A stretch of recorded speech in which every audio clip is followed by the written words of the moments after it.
YouTube channel पर आप लोगों का हार्दिक स्वागत है दोस्तों। मैं अवनीश कुमार एक रेलवे एम्प्लॉय हूं और मेरा प्रयास है कि आप लोगों के लिए ऐसे सिलेक्टेड क्वेश्चंस लेकर आऊं जो आपके आगामी हर एक प्रकार के एग्जाम्स में हेल्प दे सके और आप अपने सपनों को अपने टारगेट को पूरा कर सके दोस्तों। उसी सीरीज में ये मैंने 10,000 क्वेश्चंस का जनरल साइंस और जीके के क्वेश्चंस जैसे ऑल सब्जेक्ट के क्वेश्चन जो एग्जाम्स में पूछे गए हैं कहीं ना कहीं पे, उन्हीं क्वेश्चंस को इसमें शामिल किया हूं दोस्तों। तो आप लोग प्रिपरेशन करते हुए तो जानते होंगे कि ये क्वेश्चंस कितने महत्वपूर्ण होते हैं एग्जाम्स के लिए दोस्तों। और अगर आप ये 10,000 के सीरीज को देख लेंगे तो आपको साइंस और जीके से कोई भी प्रश्न नहीं छूटेंगे, जो आपके एग्जाम्स में हेल्प मिलेगी इस वीडियो को देखने से दोस्तों। तो मेरे चैनल को सब्सक्राइब और लाइक कीजिएगा दोस्तों, और शेयर भी अपने दोस्तों के साथ कीजिएगा। मैं आगे भी एग्जाम्स को देखते हुए मैथ, जनरल साइंस, रीजनिंग सभी सिलेक्टेड प्रश्नों को कवर कराने वाला हूं दोस्तों। तो चलिए दोस्तों वीडियो को स्टार्ट करेंगे। और दोस्तों नो टाइम पास, नो बकवास दोस्तों। तो पहले प्रश्न की ओर चलते हैं दोस्तों। तो पहला प्रश्न है कि वैदिक काल में पौनी नाम से जाने गए समुदाय का मुख्य व्यवसाय क्या था दोस्तों। मुख्य व्यवसाय तो व्यापार था दोस्तों, व्यापार। दूसरा प्रश्न दोस्तों कि ऋग्वेद में पुत्री के लिए प्रयुक्त शब्द दुहिता, दुहिता का शाब्दिक अर्थ क्या है दोस्तों। तो इसका राइट आंसर है गाय का दोहन करने वाली। तीसरा प्रश्न है कि संगम युग में तमिलों का सर्वाधिक लोकप्रिय देवता कौन था। संगम युग में पूछा जा रहा है। ये सभी प्रश्न पूछे गए हैं कहीं ना कहीं एग्जाम्स में दोस्तों। आपके BPSC exams, railway group D के एग्जाम्स, एनटीपीसी एग्जाम्स और एसएससी एग्जाम्स में ये 10,000 क्वेश्चन अगर पढ़ लेते हैं तो आपका कहीं से ना नहीं छूटेगा प्रश्न कोई भी दोस्तों। तो चलिए आगे प्रश्न के बढ़ेंगे दोस्तों। तो अगला प्रश्न है मोहम्मद बिन तुगलक ने किस धातु में सांकेतिक सिक्कों का प्रचलन किया था दोस्तों। तो कांस्य में किया था दोस्तों। अगला प्रश्न है दोस्तों कि गुजरात को जीतकर किसने उसे दिल्ली सल्तनत में शामिल किया था। तो अलाउद्दीन खिलजी ने दिल्ली सल्तनत में शामिल कर लिया था। अगले प्रश्न की ओर बढ़ेंगे। तो अगला प्रश्न दोस्तों और आप इस वीडियो को अंत तक देखेंगे जिससे आपको एग्जाम्स में सहायता मिलेगी। मेरा अनुभव कहता है कि ये प्रश्न आप पढ़ लेंगे तो आपका एग्जाम्स में कोई भी प्रश्न नहीं छूटने वाली है। आप जानते हैं कि 70 से 80% के प्रश्न प्रीवियस ईयर के एग्जाम्स में से ही आते हैं दोस्तों। तो चलिए आगे फिर अगले क्वेश्चन को देखते हैं। तो अगला क्वेश्चन है कि अमीर खुसरो को किस गायन शैली का जन्मदाता माना जाता है दोस्तों। तो इसका राइट आंसर है कव्वाली शैली का जन्मदाता अमीर खुसरो को माना जाता है। अगला प्रश्न है कि कबीर की मृत्यु के पश्चात उनके समाधि कहाँ बनाई गई थी। तो इसका राइट आंसर है मगहर में बनाई गई थी दोस्तों। अगला प्रश्न है कि अकबरनामा के प्रख्यात लेखक अबुल फजल की हत्या किसने की थी। तो इसका राइट आंसर है वीर सिंह बुंदेला ने अबुल फजल की हत्या कर दी थी दोस्तों। अगला प्रश्न है कि बागी शाहजादे खुसरो को आश्रय देने के लिए जहांगीर ने किस सिख गुरु को मृत्युदंड दे दिया था दोस्तों। तो इसका राइट आंसर है गुरु अर्जुन देव, जो 5वें गुरु थे सिख धर्म के दोस्तों। और तेग बहादुर को औरंगजेब ने मृत्युदंड दिया था। अगला प्रश्न है कि पांड्यों का उल्लेख सर्वप्रथम किस विदेशी यात्री ने किया था। किस विदेशी यात्री ने पांड्य जो दक्षिण राज्य के राजवंश थे उनका उल्लेख मार्को पोलो ने किया था दोस्तों, मार्को पोलो ने। अगला प्रश्न है कि ब्यास नदी का प्राचीन नाम क्या था दोस्तों। तो इसका राइट आंसर है बिपाशा, ब्यास नदी का प्राचीन नाम था दोस्तों। अगले प्रश्न की ओर बढ़ेंगे और कम समय में आपको ज़्यादा से ज़्यादा वन लाइनर 10,000 क्वेश्चंस का सीरीज लेकर आ रहा हूँ जो आपको कम समय में ज़्यादा से ज़्यादा प्रश्नों को कवर कर पाएंगे। वो ऑब्जेक्टिव्स में टाइम वेस्ट मत कीजिए दोस्तों। आप जानते हैं कि प्रिपरेशन में टाइम का कितना महत्व होता है। तो चलिए दोस्तों आगे प्रश्न की ओर बढ़ेंगे। तो अगला प्रश्न दोस्तों कि पाटलिपुत्र नामक नगर की स्थापना किसने की थी दोस्तों। तो उदयन ने की थी। उदयन हर्यक वंश के संस्थापक बिंबिसार का ये पोता था दोस्तों। अगला प्रश्न है कि मगध का प्रथम राजवंश कौन था। तो हर्यक वंश था दोस्तों, जो बिंबिसार द्वारा स्थापित किया गया था। ये बीपीएससी में प्रश्न पूछे गए हैं और बिहार एसआई में। अगला प्रश्न है कि बुद्ध द्वारा गौ हत्या को बौद्ध मतावलंबी द्वारा क्या कहते हैं दोस्तों? तो महाभिनिष्क्रमण कहा जाता है दोस्तों। और बुद्ध ने जो गृह त्याग किया था उसे भी महाभिनिष्क्रमण के नाम से जाना जाता है। अगला प्रश्न है कि सल्तनत काल में अश्वशाला के प्रधान को क्या कहा जाता था? सल्तनत काल में पूछा जा रहा है तो अमीर ए आखूर कहा जाता था। ऐसे प्रश्न बीपीएससी के एग्जाम्स में और एसएससी के एग्जाम में पूछे जाते हैं दोस्तों। अगला प्रश्न है कि खालसा पंथ की स्थापना तथा एक धर्माचार पाहुल को किस सिख गुरु ने चलाया था दोस्तों? खालसा पंथ की स्थापना तथा एक धर्माचार पाहुल प्रणाली को गुरु गोविंद सिंह ने चलाया था दोस्तों। अगला प्रश्न है कि विशिष्ट द्वैत के प्रवर्तक कौन थे? विशिष्ट द्वैत के प्रवर्तक तो रामानुजाचार्य थे। अगले प्रश्न के बढ़ेंगे तो अगला प्रश्न है कि खानवा का युद्ध कब हुआ था? तो 1527 में राणा सांगा एवं बाबर के बीच खानवा का युद्ध हुआ था दोस्तों। अगला प्रश्न के बढ़ेंगे और टाइम नहीं वेस्ट कर रहा हूं आप लोगों का, सीधे प्रश्नों की ओर जा रहा हूं। और आपका यह दायित्व बनता है कि मेरे चैनल को सब्सक्राइब और लाइक करें और मेरे वीडियो को शेयर भी करें दोस्तों के पास दोस्तों। तो अगला प्रश्न है कि चोल वंश का संस्थापक कौन था? तो विजयालय था दोस्तों, चोल वंश का संस्थापक। अगला प्रश्न है कि आगरे के लाल किले में मोती मस्जिद, आगरे के लाल किले में कहा जा रहा है दोस्तों, मोती मस्जिद का किस मुगल शासक ने बनवाई थी? तो शाहजहां ने बनवाई थी दोस्तों। और दिल्ली में पूछा जाए तो औरंगजेब द्वारा बनवाई गई थी मोती मस्जिद दिल्ली के लाल किले में। अगला प्रश्न है कि पुष्यमित्र शुंग ने अश्वमेध यज्ञ किए थे, यह जानकारी किस ग्रंथ से प्राप्त होता है? तो महाभाष्य जो पतंजलि द्वारा लिखा गया था उससे पुष्यमित्र ने अश्वमेध यज्ञ किया था, इसकी जानकारी मिलती है।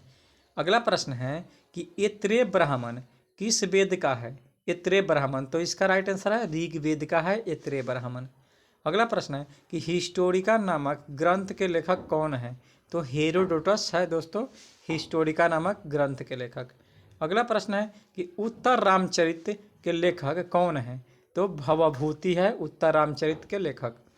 इसी को आपको ऑब्जेक्टिव दे दिया जाएगा और फोकस कर दिया जाएगा तो आप इसी को पढ़ने लगेंगे और टाइम वेस्ट कर लेंगे। लेकिन मैंने वन लाइनर के रूप में उन्हीं प्रश्नों को सिलेक्टेड को लेकर आया हूं जो एग्जाम्स में पूछे ही जाते हैं। तो अगला प्रश्न के चलते हैं कि मोहम्मद के साथ भारत आए किस विद्वान ने भारतीय समाज पर किताबुल हिंद नामक पुस्तक लिखी? तो अल-बरूनी ने लिखी थी दोस्तों। अगले प्रश्न के चले, ये आधुनिक भाषा से कुछ प्रश्न है दोस्तों। तो अगला प्रश्न है कि भारतीय राष्ट्रीय कांग्रेस के अवार्डी अधिवेशन 1955 में समाज के समाजवादी ढांचे को औपचारिक रूप में स्वीकार किया गया था। इस अधिवेशन की अध्यक्षता किसने की थी दोस्तों? तो ईवेन ढेबर ने की थी। अपने हिसाब से वीडियो के एडजस्ट कर सकते हैं दोस्तों और स्लो और स्पीड करके देख सकते हैं आप। अगला प्रश्न है कि किसके विरुद्ध महात्मा गांधी का सत्याग्रह के लिए आह्वान उनका अखिल भारतीय संघर्ष के नेतृत्व का सर्वप्रथम प्रयास था दोस्तों? हाँ, क्या बोला जा रहा है कि किसके विरुद्ध महात्मा गांधी का सत्याग्रह के लिए आह्वान उनका अखिल भारतीय संघर्ष के नेतृत्व का सर्वप्रथम प्रयास था? तो रॉलेट एक्ट के विरुद्ध था दोस्तों। अगला प्रश्न है कि मार्च 1925 में किसे केंद्रीय लेजिस्लेटिव असेंबली का अध्यक्ष चुना गया था? 1925 में तो विठल भाई पटेल को चुना गया था दोस्तों। अगला प्रश्न है कि व्हाई सोशलिज्म नामक पुस्तक के किस स्वतंत्रता सेनानी की कृति है दोस्तों? तो जयप्रकाश नारायण की कृति है दोस्तों।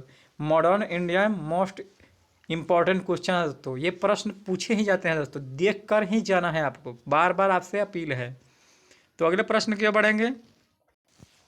अगला प्रश्न है कि भारतीय स्वतंत्रता संघर्ष के संदर्भ में दूसरे गोलमेज सम्मेलन में भारत की महिला प्रतिनिधि के रूप में किसने भाग लिया था? ये पूछा जा रहा है दूसरे गोलमेज महिला प्रतिनिधि। महात्मा गांधी तो भाग लिए ही थे, लेकिन साथ साथ सरोजनी नायडू ने भी भाग ली थी महिला प्रतिनिधि के रूप में। अगला प्रश्न है कि 1936 में इंडियन लेबर पार्टी की स्थापना किसने की थी दोस्तों? तो डॉक्टर भीमराव अंबेडकर ने की थी दोस्तों। आधुनिक भारत का इतिहास मोस्ट इम्पॉर्टेंट क्वेश्चन है ये। अगला प्रश्न है कि कांग्रेस के लखनऊ अधिवेशन 1936 में अखिल भारतीय किसान सभा की स्थापना की गई, इसका प्रथम अध्यक्ष चुना गया था किसको? तो स्वामी सहजानंद सरस्वती को दोस्तों चुना गया था। अगला प्रश्न है दोस्तों, तो अगला प्रश्न है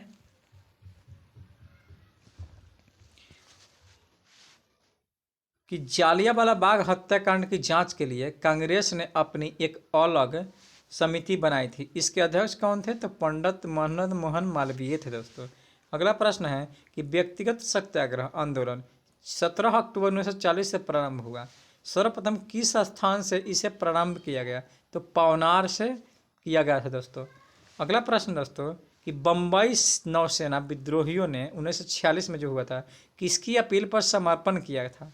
तो विट्ठल भाई वल्लभ भाई पटेल की अपील पर समर्पण किया था दोस्तों। अगले प्रश्न की ओर बढ़ेंगे। ये बहुत ही इंपॉर्टेंट प्रश्न आपके लिए दिए जा रहे हैं दोस्तों, इसको सभी को देख लेना है दोस्तों। अगला प्रश्न है कि भारत छोड़ो प्रस्ताव कब वापस ले लिया गया था? कब वापस पूछा जा रहा है? तो 1944 में वापस ले लिया गया था दोस्तों। अगला प्रश्न है कि जिस कांग्रेस अधिवेशन में पहली बार वंदे मातरम गान बंकिम चंद्र चटर्जी द्वारा प्रस्तुत किया गया उसकी अध्यक्षता किसने की थी दोस्तों? तो मोहम्मद रहमतुल्लाह सयानी कलकत्ता अधिवेशन 1896 में की थी दोस्तों। अगला प्रश्न है कि स्वदेशी आंदोलन सबसे पहले कब प्रारंभ हुआ? ये प्रश्न बार बार एग्जाम्स में पूछे जाते हैं। तो बंगाल विभाजन 1905 के विरुद्ध प्रारंभ हुआ आंदोलन के समय स्वदेशी आंदोलन प्रारंभ हुआ था दोस्तों। अगला प्रश्न है कि मालाबार क्षेत्र में किसानों ने 1921 में कौन सा विद्रोह किया था दोस्तों? तो इसका राइट आंसर है मोपला विद्रोह, केरल के मालाबार तट के क्षेत्रों में किए गए थे। अगले प्रश्न के चलेंगे। तो अगला प्रश्न दोस्तों कि राष्ट्रवाद की शिक्षा को अंग्रेजी ने कब अपराध घोषित किया था? राष्ट्रवाद की शिक्षा को अंग्रेजों ने कब अपराध घोषित किया था? तो 1898 में घोषित किया था दोस्तों। अगला प्रश्न है कि तिलक ने यह घोषणा की कि स्वराज मेरा जन्मसिद्ध अधिकार है और मैं इसे लेकर रहूँगा, कब की थी? तो 1916 में की थी दोस्तों, लखनऊ अधिवेशन के समय। अगला प्रश्न है कि निष्क्रिय विरोध के सिद्धांत के जनक कौन थे? तो अरविंद घोष थे दोस्तों। अगला प्रश्न है कि किसने कहा था कि मुस्लिम सुरक्षा मांग कर मूर्खता कर रहे हैं तथा हिंदू उसे अस्वीकार कर उससे भी बड़ी मूर्खता कर रहे हैं? तो मौलाना अबुल कलाम आज़ाद ने कहा था दोस्तों। अगला प्रश्न है कि स्टार ऑफ इंडिया समाचार पत्र किस राजनीतिक पार्टी ने प्रकाशित किया था? स्टार ऑफ इंडिया तो इंडियन मुस्लिम लीग ने प्रकाशित किया था दोस्तों। अगले प्रश्न के बढ़ेंगे दोस्तों। तो ये प्रश्न करा चुके हैं। ये प्रश्न है कि भारतीय राष्ट्रीय कांग्रेस के प्रथम अध्यक्ष कौन थे? तो बेमेश चंद्र बनर्जी थे दोस्तों। अगला प्रश्न है कि गांधी जी के आंदोलन को राजनीतिक फिरौती किस वायसराय ने कहा था? तो लॉर्ड लिनलिथिगो ने कहा था दोस्तों।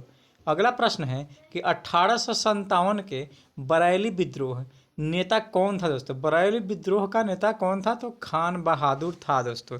अगले प्रश्न के चलेंगे। अब ज्योग्राफी कुछ प्रश्नों को कवर करेंगे जो मोस्ट इम्पॉर्टेंट है कि भारत की सबसे बड़ी नहर योजना कौन से दोस्तों? तो इंदिरा गांधी नहर है जो राजस्थान में है। अगला प्रश्न है कि हिंदुस्तान एंटीबायोटिक लिमिटेड की स्थापना 1954 में किस स्थान पर की गई थी?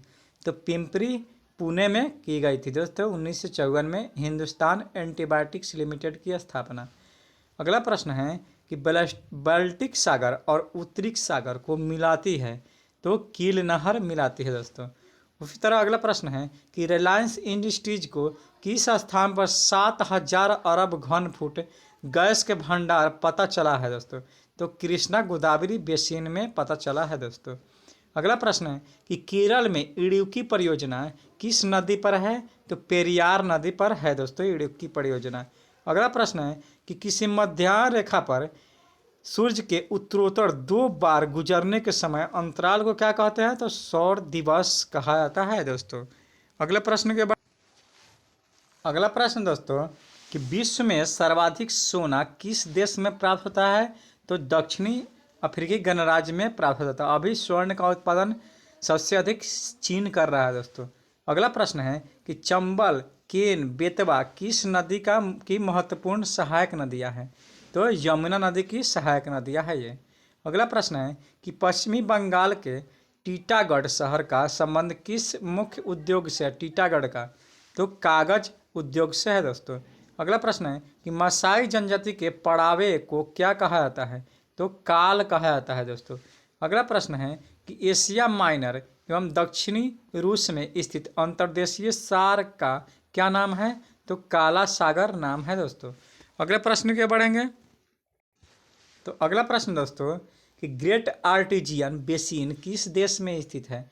तो ऑस्ट्रेलिया में ग्रेट आर्टिजियन बेसिन स्थित है दोस्तों। अगला प्रश्न है कि यूरोप के कौन से दो देश अंतर्जालीय सुरंग द्वारा जुड़े हुए हैं?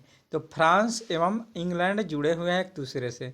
अगला प्रश्न है कि पूर्वी भारत के सुंदरवन किस पारिस्थितिकीय तंत्र के उदाहरण है दोस्तों? तो मैंग्रोव वन के उदाहरण हैं। अगले प्रश्न के बढ़ेंगे और दोस्तों अपने हिसाब से एडजस्ट कर लीजिएगा इस वीडियो को। आप देख ही रहे हो कितना अच्छा प्रश्न है दोस्तों, आपको भी देख करके मज़ा आ रहा होगा दोस्तों।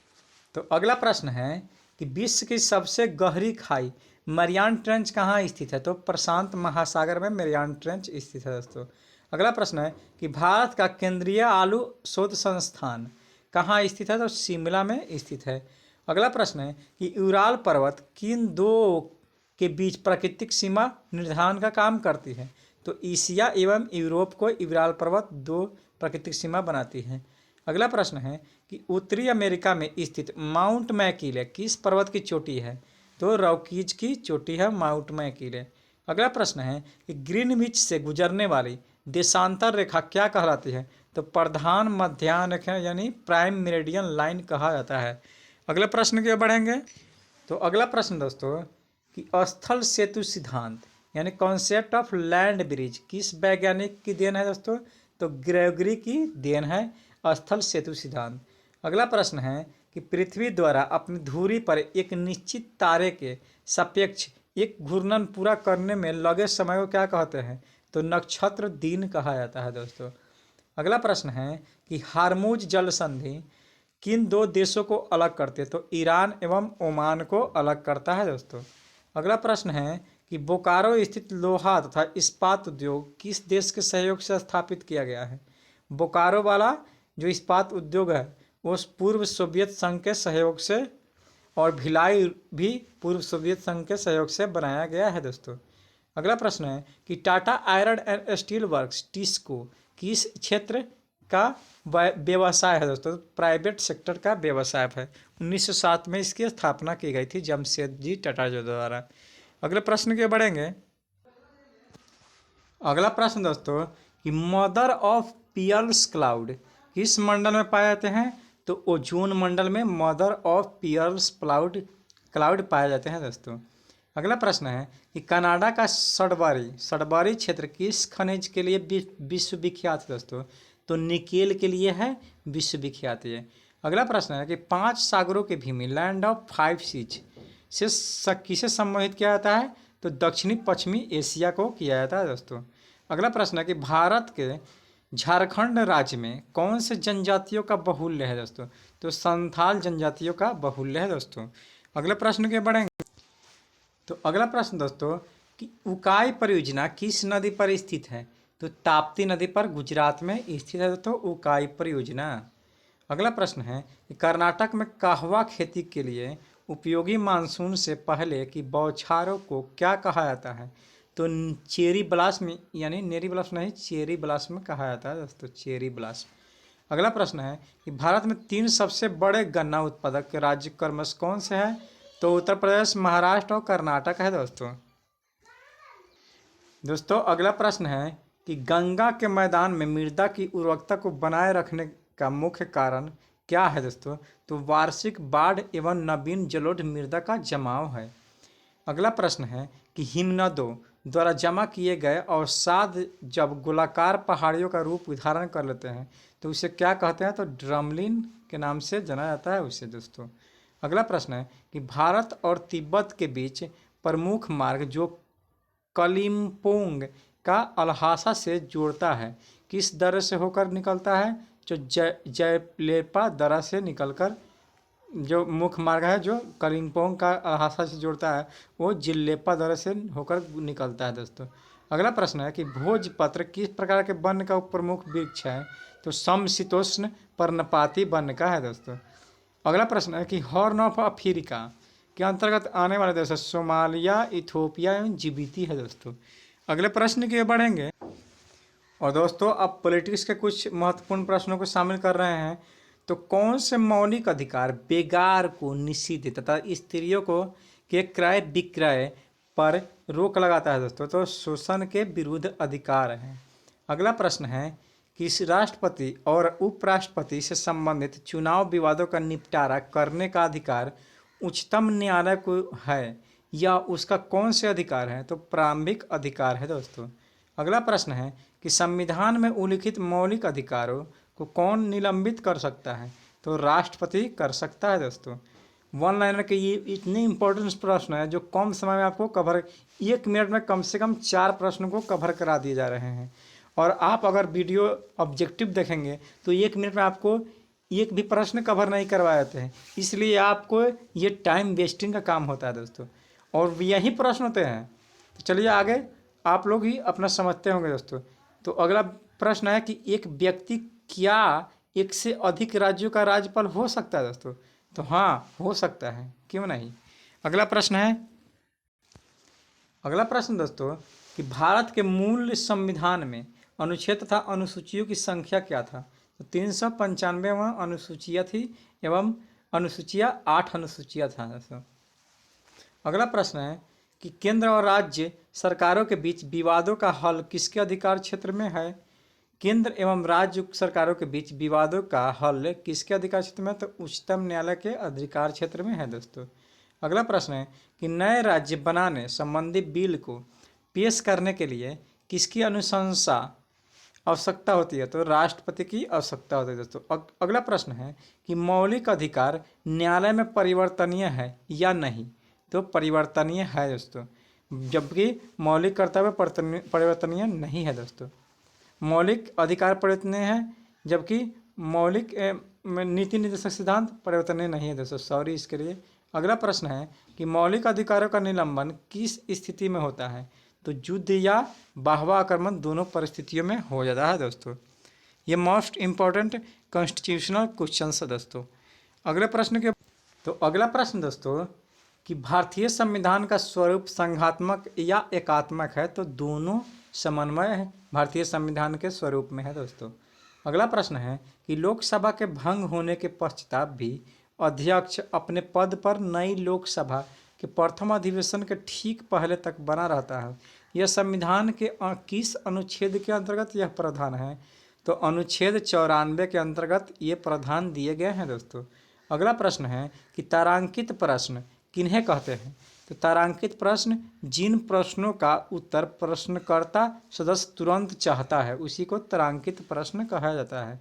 अगला प्रश्न है कि तारांकित प्रश्न के उत्तर मौखिक दिए जाते हैं या लिखित, और अतारांकित प्रश्नों के तो तारांकित के मौखिक एवं अतारांकित के लिखित दिए जाते हैं दोस्तों। अगले प्रश्न के बढ़ेंगे। तो अगला प्रश्न दोस्तों कि भारतीय गणराज्य का संवैधानिक अध्यक्ष कौन होता है? तो भारत का राष्ट्रपति होता है। अगला प्रश्न है कि पाकिस्तान से आकर भारत में नागरिकता प्राप्त करने संबंधी प्रावधान का उल्लेख किस अनुच्छेद में किया गया है? तो पाकिस्तान से पूछा था, अनुच्छेद 6 में किया गया है दोस्तों। अगला प्रश्न दोस्तों कि किसी व्यक्ति को एक अपराध के लिए एक बार से अधिक दंड नहीं देने का उल्लेख संविधान के किस अनुच्छेद में किए गए हैं? तो अनुच्छेद 20 में किए गए हैं दोस्तों।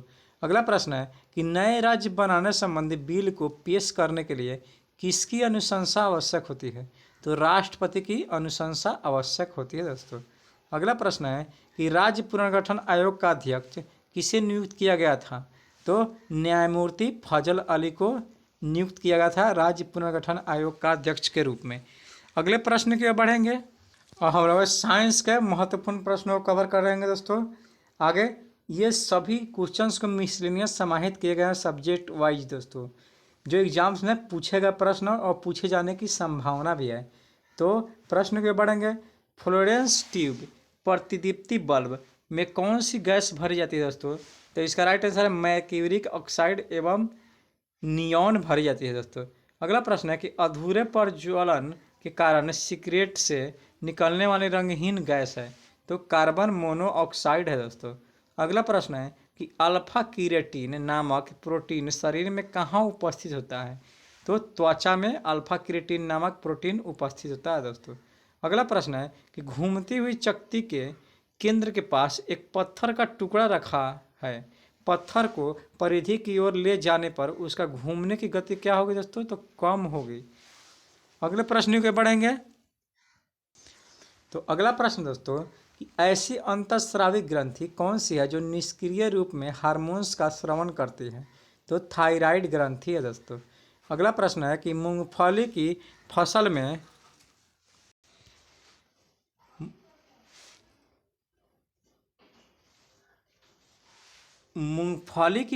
में फास्फोरस की कौन सी खाद लाभप्रद होगी दोस्तों? तो सिंगल सुपर फॉस्फेट लाभप्रद होगी। अगला प्रश्न है कि राइनाइटिस नामक रोग से कौन सा अंग प्रभावित होता है दोस्तों? तो राइनाइटिस यानी नाक प्रभावित होता है राइनाइटिस से। अगला प्रश्न है कि कंक्रीट को फिनिश करने के बाद उसे कुछ समय तक आर्द्र बनाए रखने की प्रक्रिया कहलाती है? तो कंक्रीट क्यूरिंग कहलाती है दोस्तों। अगला प्रश्न है कि यदि नीचे उतरते समय लिफ्ट का त्वरण गुरुत्वीय त्वरण से अधिक हो जाने पर सवार व्यक्ति पर क्या प्रक्रिया होगी दोस्तों? तो व्यक्ति लिफ्ट की सतह से उठकर छत पर जा लगेगा दोस्तों। अगले प्रश्न के बढ़ेंगे। अगला प्रश्न दोस्तों कि सेल्सियस पैमाने के किसी मान को केल्विन पैमाने पर प्राप्त करने के लिए क्या करना पड़ेगा? तो दिए गए सेल्सियस मान में 273 जोड़ देने पर के का मान प्राप्त हो जाता है। जैसे -72 डिग्री सेल्सियस में 273 जोड़ेंगे तो 72 डिग्री सेल्सियस प्लस 273 तो केल्विन प्राप्त हो जाएगा दोस्तों। अगला प्रश्न है कि अधिक घनत्व वाले माध्यम में ध्वनि की चाल क्या होगी? तो ध्वनि की चाल कम होगी अधिक घनत्व वाले माध्यम में दोस्तों। अगले प्रश्न के बढ़ेंगे। तो अगला प्रश्न दोस्तों कि अग्निशामक के रूप में उपयोग किए जाने वाले कार्बन टेट्राक्लोराइड का सूत्र क्या है? तो CCl4 होता है। अग्निशामक के रूप में इसका प्रयोग किया जाता है दोस्तों। अगला प्रश्न है कि प्रयोगशाला में उपकरण आदि में उपयोग किए जाने वाला पायरेक्स कांच में संगठन होता है किसका किसका? तो सोडियम सिलिकेट एवं बेरियम सिलिकेट का संगठन होता है दोस्तों। अगला प्रश्न है कि कोशिका सिद्धांत सेल थ्योरी किन दो वैज्ञानिकों ने दिया था? तो स्लेडन एवं स्वान ने दिया था दोस्तों। 1838 में दिया था। अगला प्रश्न है कि विषाणु की खोज की करने वाले वैज्ञानिक था कौन था? तो इवानोव्स्की रूस के वैज्ञानिक थे जो ब्रसबीसी शास्त्री थे। 1892 में तंबाकू की पत्ती में मोजैक रोग की खोज करते समय विषाणु की खोज की थी इन्होंने। अगले प्रश्न की ओर बढ़ेंगे।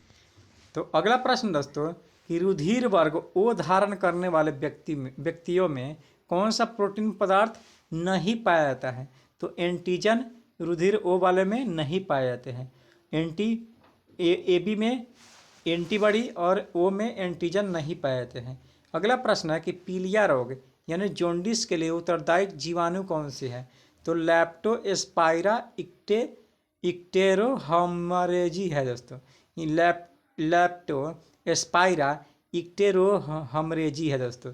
अगला प्रश्न है कि सोने की बीमारी स्लीपिंग सिकनेस नामक रोग के लिए उत्तरदायी सूक्ष्मजीव है दोस्तों। तो ट्रिमेनोसोमा नामक प्रोटोजोआ है दोस्तों। यह प्रोटोजोआ सीसी यानी सीसी मक्खी के नाम से भी जाना जाता है दोस्तों और यहीं फैलाते हैं। अगला प्रश्न है कि न्यूनतम ताप भौतिक पर कार्य करते हुए डच रसायन शास्त्री और नोबेल पुरस्कार विजेता कैमरिलगंस ने 1913 में किसकी खोज की? तो अतिचालकता की खोज कैमरलिंगओन्स ने की थी दोस्तों। सुपर कंडक्टिविटी की खोज। अगले प्रश्न के बढ़ेंगे। अगला प्रश्न दोस्तों कि नामकरण की द्विनाम पत्ती में किसी जीवधारी को दो नामों से व्यक्त किया जाता है। ये दो नाम होते हैं क्या क्या? तो जीनस एवं स्पीशीज होते हैं जिसकी खोज कार्ल लिनियस ने की थी दोस्तों। अगला प्रश्न है कि हरे टमाटर पकने पर लाल किस कारण से हो जाती है? तो क्रोमोप्लास्ट नामक वर्णक में परिवर्तित हो जाने से होती है दोस्तों। अगला प्रश्न है कि वह पदार्थ जो सामान्यतः खाद्य संरक्षण में प्रयुक्त होता है तो बेंजोइक एसिड होता है दोस्तों। अगला प्रश्न है कि एस्पिरिन का रासायनिक नाम क्या है? तो एसिटिल सैलिसिलिक एसिड नाम है दोस्तों। और दोस्तों आज आपको ये क्वेश्चन देख कर जाना है। अगला प्रश्न के लिए अगले क्वेश्चंस को लेकर जल्द ही अगले वीडियो में आ रहा हूँ दोस्तों। और दोस्तों मैथ रीजनिंग्स के भी सिलेक्टेड प्रश्नों को लेकर आऊँगा, तो मेरे चैनल को सब्सक्राइब और लाइक कीजिए, मेरे वीडियो को शेयर भी कर दीजिए दोस्तों, क्योंकि मैं बहुत सिलेक्टेड इम्पोर्टेंट क्वेश्चंस को लेकर आ रहा हूँ आप लोगों के लिए आगामी एग्जाम्स को देखते हुए दोस्तों। सभी प्रकार के एग्जाम्स में ये सहायता करेगी दोस्तों। तो थैंक यू फॉर वॉचिंग दोस्तों, धन्यवाद।